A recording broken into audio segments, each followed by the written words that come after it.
निरंकार जी, क्या आप भी कभी सेवा सिमरन और सत्संग करने के बाद एकांत में यह महसूस करते हैं कि जो भी मैं भक्ति भाव से कर रहा हूँ, क्या वह इस निरंकार प्रभु तक पहुँच रहा है? क्या मेरे सतगुरु मुझसे प्रसन्न है? यह एक बहुत ही स्वाभाविक और गहरा सवाल है जो हर गुरु सिख के मन में उठता है। हम सतगुरु के वचनों पर चलने का प्रयास करते हैं, लेकिन भीतर एक एहसास चाहते हैं, एक इशारा चाहते हैं कि हम सही रास्ते पर हैं। सतगुरु हमें हमेशा सिखाते हैं कि यह निरंकार हर पल हर सांस हमारे अंग संग है। यह हमसे सीधे सीधे बात नहीं करता, लेकिन अपने होने का एहसास जरूर करता है। यह हमें संकेत के माध्यम से बताता है कि हमारी अरदास, हमारी भक्ति स्वीकार हो रही है। आज हम ऐसे ही 7 संकेतों पर विचार करेंगे। अगर इनमें से कुछ संकेत आप अपने जीवन में महसूस कर रहे हैं तो इसे केवल एक सहयोग मत मानिएगा। यह निरंकार की कृपा और सतगुरु का आशीर्वाद है जो आपके जीवन में सक्रिय हो चुका है। चलिए अपने अंदर झांकते हैं और जानते हैं वह 7 संकेत कौन से हैं।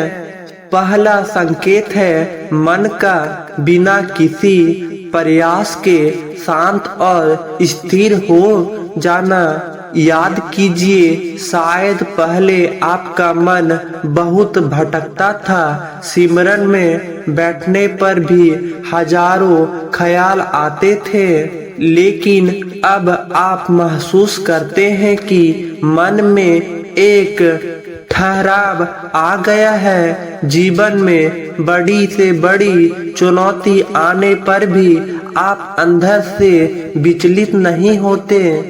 यह वह शक्ति है जो निरंकार के एहसास से आती है। जब यह विश्वास पक्का हो जाता है कि करने वाला यह निरंकार है और यह हर पल मेरे साथ है, तो मन की भागदौड़ अपने आप रुक जाती है। सतगुरु की कृपा से जब मन निरंकार से जुड़ जाता है तो बाहरी परिस्थितियां उसे अशांत नहीं कर पाती। अगर आपका मन भी अब बेवजह की चिंताओं से मुक्त होकर एक सहज स्थिति में रहने लगा है, तो यह पहला और सबसे बड़ा संकेत है कि निरंकार दातार की कृपा आप पर बरस रही है। दूसरा संकेत, परिस्थितियां आपके पक्ष में होने लगती है और बिना मांगे मदद मिलने लगती है। क्या कभी आपके साथ ऐसा हुआ है कि कोई काम मुश्किल लग रहा है और अचानक कोई न कोई जरिया बन गया और वह काम आसानी से हो गया? यहाँ जहाँ से मदद की कोई उम्मीद नहीं थी, वहाँ से मदद मिल गई। जब हम सतगुरु के दिखाए रास्ते पर चलते हैं तो निरंकार हमारे जीवन की मुश्किलों को आसान बनाने लगता है। यह निरंकार दातार की कृपा ही है कि हमारी रुकावटें अपने आप दूर होने लगती है।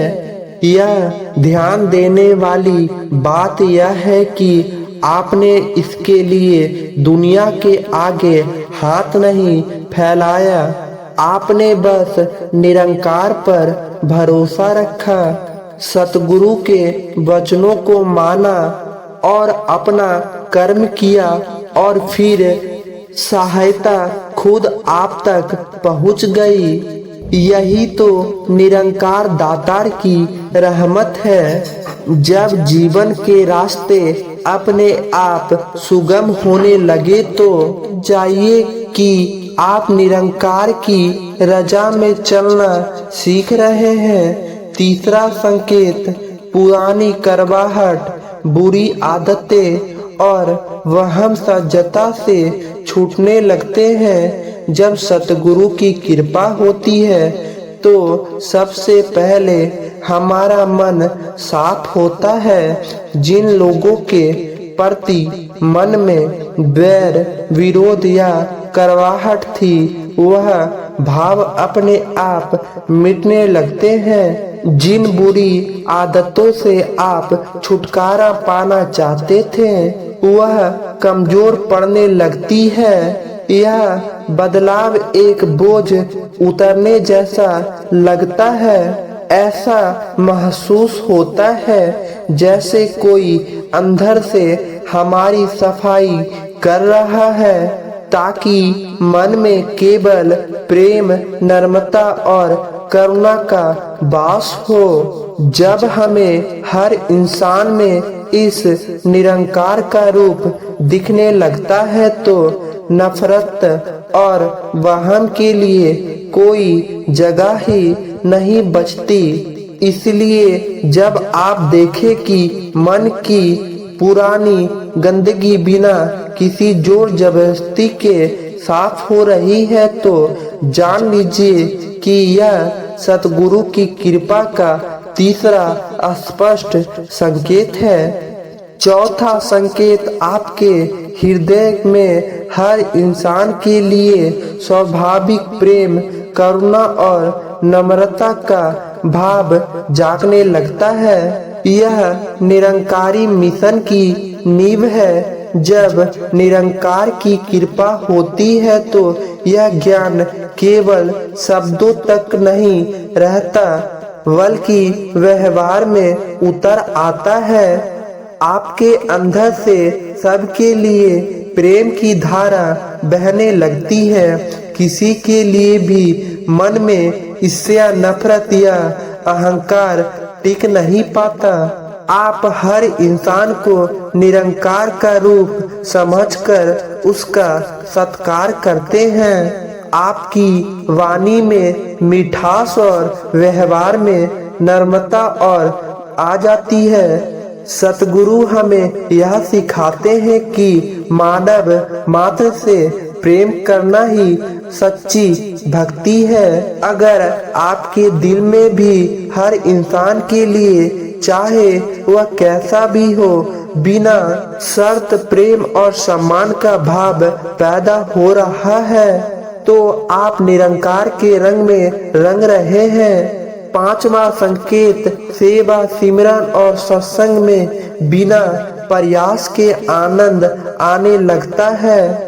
कई बार हम भक्ति के काम एक नियम की तरह करते हैं, लेकिन एक अवस्था ऐसी आती है जब यह सब बोझ नहीं बल्कि आनंद का स्रोत बन जाते हैं।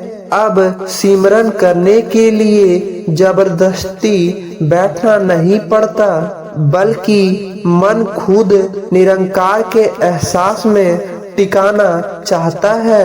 सत्संग में जाना एक रस्म नहीं बल्कि आत्मा की खुराक लगता है। सेवा करना एक ड्यूटी नहीं बल्कि सतगुरु का शुक्राना करने का एक अवसर लगता है। जब आपकी भक्ति करने से होने की अवस्था में पहुंच जाए, जब उसमें एक सहज रस और आनंद मिलने लगे, तो यह पांचवा संकेत है कि निरंकार ने आपकी भक्ति को स्वीकार कर लिया है। छठा संकेत, निरंकार आपको अंदर से सही गलत का मार्गदर्शन देने लगता है। जब हम सतगुरु के वचनों को जीवन में टालते हैं तो हमारी अंतरात्मा की आवाज साफ हो जाती है। निरंकार हमें अंदर से ही गाइड करना शुरू कर देते हैं। जैसे कुछ गलत करने से पहले मन में एक बेचैनी होना, किसी काम को लेकर दिल में एक सुकून या एक शक का पैदा होना, यह निरंकार का ही इशारा होता है जो हमें गलत रास्ते पर जाने से बचाता है। सतगुरु का ज्ञान एक टॉर्च की तरह हमें रास्ता दिखाता है। अगर आप भी महसूस करते हैं कि आपका अंतर्ज्ञान इंतुशन पहले से ज्यादा मजबूत हो गया है, को सही निर्णय लेने में मदद मिल रही है, तो समझिए कि निरंकार एक मार्गदर्शन के रूप में आपके साथ चल रहा है और सातवां और अंतिम संकेत है।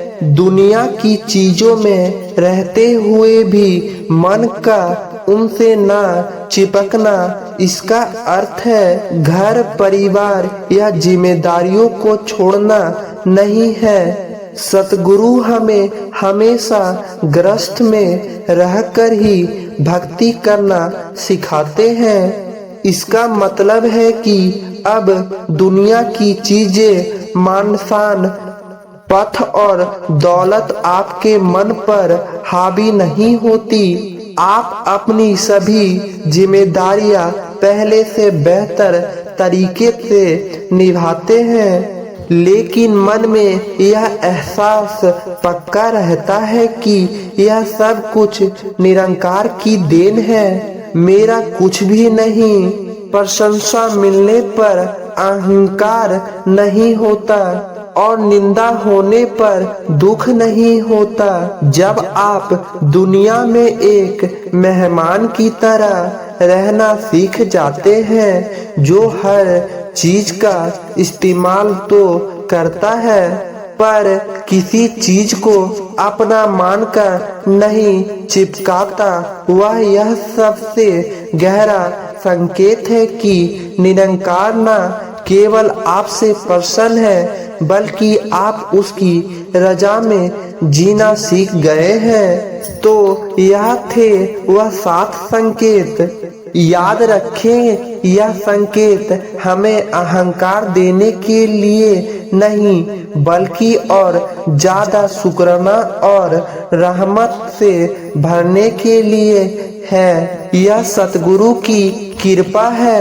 हमारी कोई कमाई नहीं। अगर आप इस कृपा को जीवन में बनाए रखना चाहते हैं तो 3 बातें हमेशा याद रखें। सिमरन, हर पल हर सांस इस निरंतर का एहसास बनाए रखें। सत्संग, नियमित रूप से सत्संग से जुड़े, क्योंकि यही से हमारी आत्मा को खुराक और सही दिशा मिलती है। बड़े प्यार से कहिएगा, धन निरंकार जी। साथ संगत जी, चैनल पे नए हैं तो चैनल को सब्सक्राइब जरूर कर दीजिएगा और कमेंट बॉक्स में धन निरंकार जी जरूर लिखेगा साथ संगत जी।